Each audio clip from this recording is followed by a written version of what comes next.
Прослабил сливной болт. Подготовил тару. Сейчас посмотрим на масло промывочное. Чуть машина поработала, масло горячее. Замерял температуру градусов 55.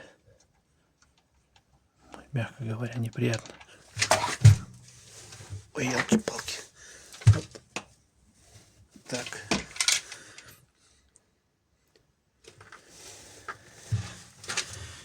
Итак.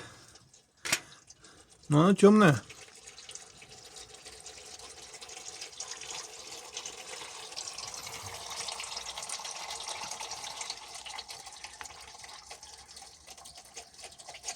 Может показаться, что это какая-то